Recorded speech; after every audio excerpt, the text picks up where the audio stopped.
When it comes to your personal finances, you're probably sitting there thinking, if I only made more money, right? Because if you made more money, everything in life would be better. Well, I'm here to tell you that's not necessarily true, because when you make more money, it could lead you from the financial frying pan into the financial fire.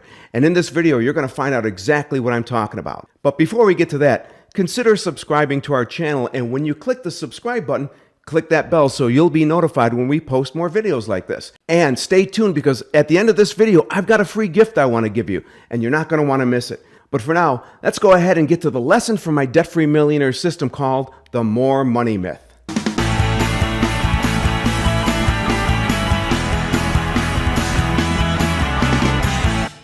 In this session, you're going to learn some rather interesting information regarding one of the most sought-after financial goals around: the quest to make more money. Well, let me get right into it with a couple of questions. How happy are you with where you are right now financially? My guess is that you're probably in a position where you'd kind of like things to be a little better. I mean, why else would you be here right now? Okay, so it's safe to say that you believe things could improve. Now let me ask you another question. Are you making more money or less money than you were 10 years ago? According to the latest data provided by the Social Security Administration, the average wage between 2002 and 2012 increased by 33.29%. So chances are you're making more money now than you were a decade ago. Now, I can guess what you're probably thinking. You're thinking, but the economy has been on a roller coaster ride since 2010. You're right. And that's exactly my point. Up until this economic roller coaster, you were probably making more money. But what did that get you?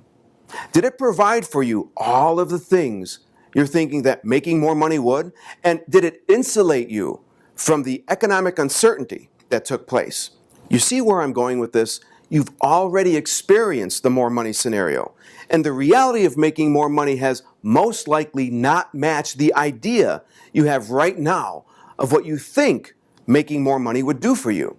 So what makes you think that if you made more money than you're making right now, things would be better? I mean, you've already walked down that road. Let me ask you another question.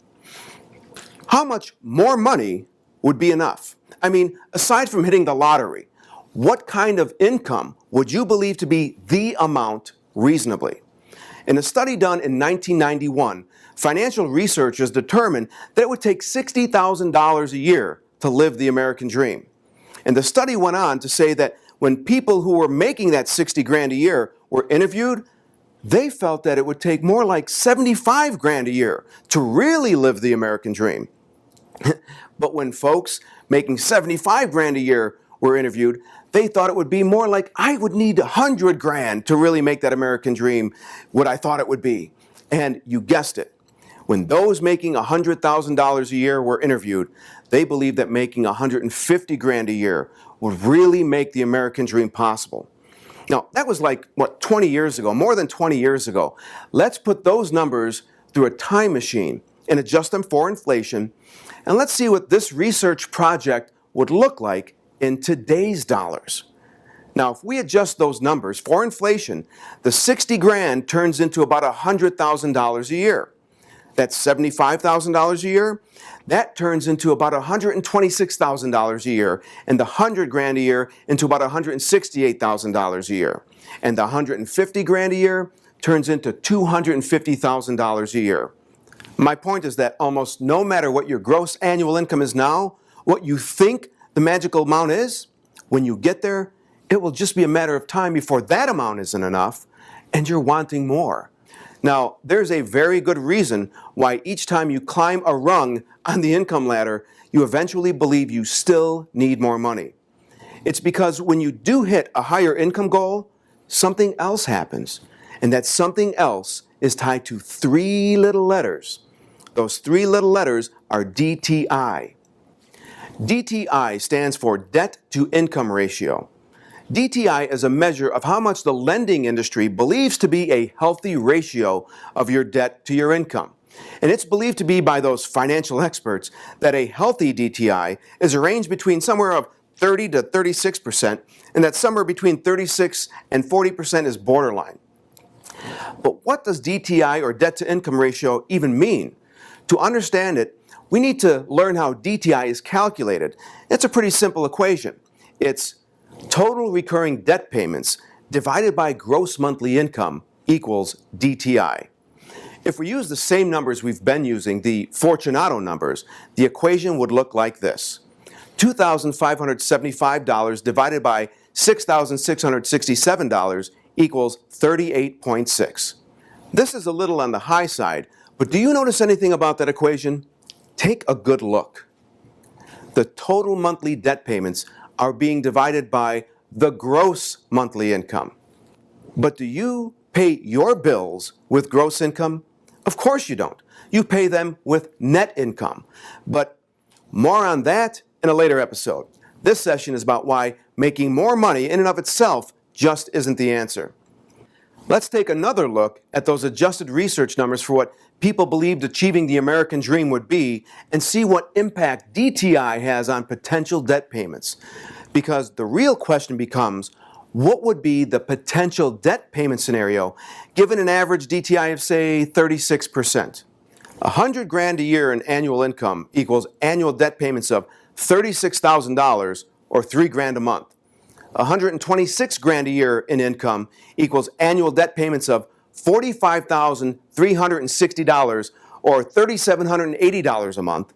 $168,000 a year in annual income equals annual debt payments of $60,480 or $5,040 a month.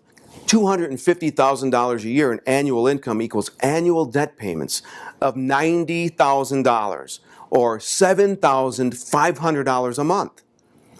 You see, following conventional or traditional financial advice, what we're calling the money myths, as your income grows, so does your debt.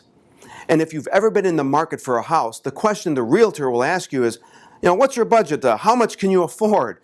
Mortgage brokers, they'll want to know, what your income is, because they'll tell you, hey, with your income, whatever it is, you qualify for an X dollar amount mortgage.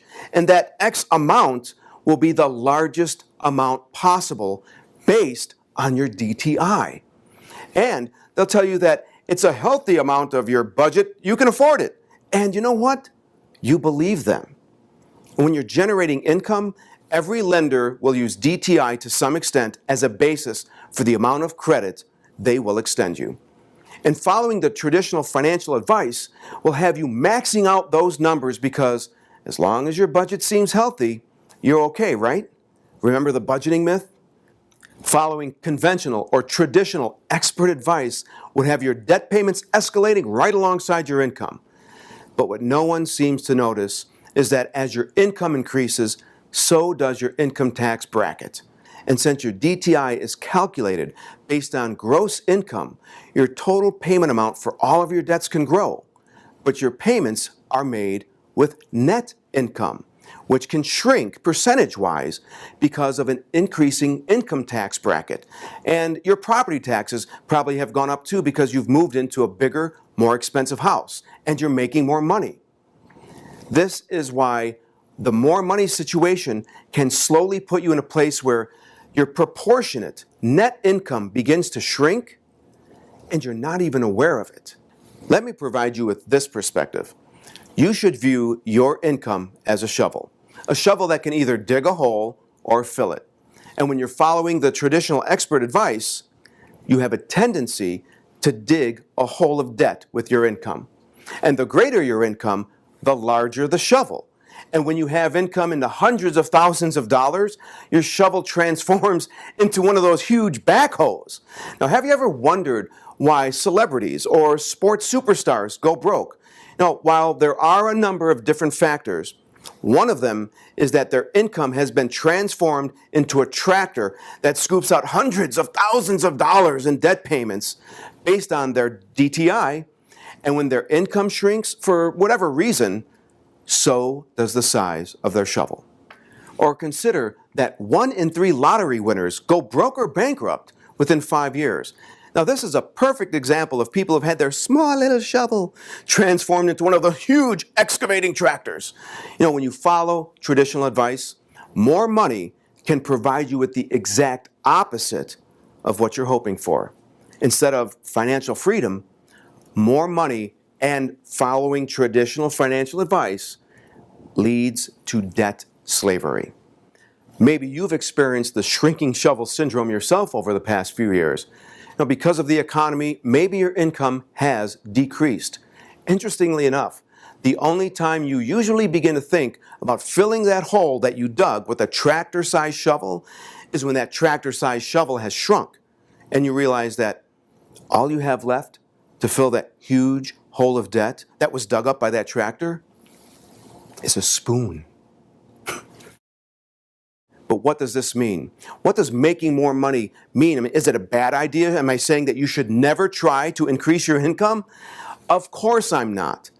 The only time making more money can be potentially dangerous is when you're making it in the presence of these money myths, like believing in good debt and the other myths that we've been picking apart. When your income changes and increases, and what you do with it and how you use it doesn't change, that can be a recipe for financial disaster.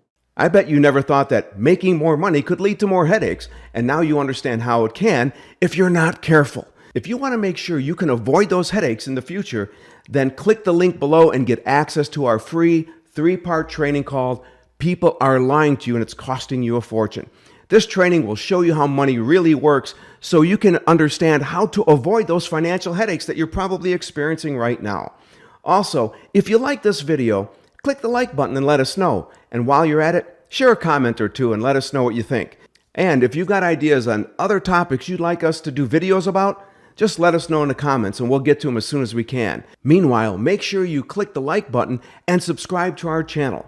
And don't forget to get access to that free 3-part training, The People Are Lying to You and It's Costing You a Fortune training. It'll help you understand why financial headaches are created and help you avoid them in the future. Thanks for watching, and we'll see you next time.